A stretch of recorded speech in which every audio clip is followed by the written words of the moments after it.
గత కొన్ని రోజులుగా జరుగుతున్నటువంటి పరిణామం అందరికీ తెలిసిందే.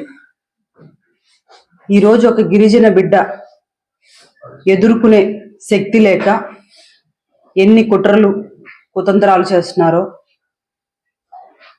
నిజంగా ఎంత బాధాకరం అంటే, నాకు కార్పొరేటర్లు మద్దతు ఇస్తున్నారని వాళ్ళని భయపెడుతూ బెదిరిస్తూ కేసులు పెడుతూ కనీసం మహిళా కార్పొరేటర్లను కూడా చూడకుండా వారి ఇళ్ళకెళ్ళి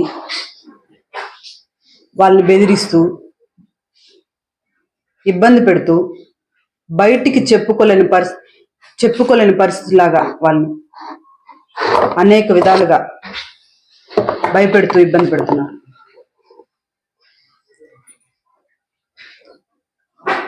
నాకు ఈ మేయర్ పదవి ఇచ్చినందుకు గాను జగన్మోహన్ రెడ్డి గారికి ఎప్పుడు మేము రుణపడి ఉంటామని, అదేవిధంగా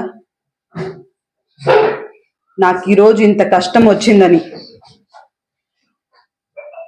గిరిజన దళిత నాయకులు నాకు అండగా నిలిచినందుకు వారందరికీ కూడా నేను రుణపడి ఉన్నానని తెలియచేసుకుంటూ, ఈరోజు నా మేయర్ పదవికి రాజీనామా చేస్తున్నాను.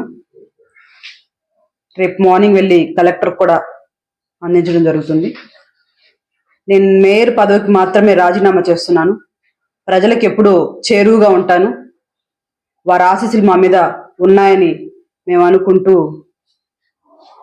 ఈరోజు నన్ను ఈ మేయర్ పదవి నుంచి దించడానికి ఇన్ని కుట్రలకు పాల్పడుతున్నారో, కార్పొరేటర్లను కొట్టిస్తారు, బెదిరిస్తారు, మహిళా కార్పొరేటర్లను కూడా చూడరు, వాళ్ళ ఇళ్ళకి ఏ టైంలో అంటే ఆ టైంలో వెళ్ళడం, ఇన్ని కుట్రలు చేస్తున్నటువంటి ఈరోజు నన్ను దించేస్తున్నందుకు గాను, నాకు ఎవరైతే ఈరోజు నన్ను మేయర్ పదవిలోంచి ఉంచకూడదు అనే ఒక దూర ఆలోచనతోటి దీన్ని అంతా చేస్తున్న వారందరికీ కూడా, ఒక గిరిజన బిడ్డ పదవుల్లో ఉండకూడదు అని ఇంత నీచంగా ఆలోచించి, ఇంత నీచంగా కొన్ని రోజులుగా జరుగుతున్నటువంటి ఇన్ని నీచాతి పనులు చేసిన వారికి ఈ గిరిజన బిడ్డ ఉసురు తగలకపోదని నేను చెప్తున్నాను. ఈ అప్డేట్స్ కోసం మా ఛానల్ ని సబ్స్క్రైబ్ చేయండి.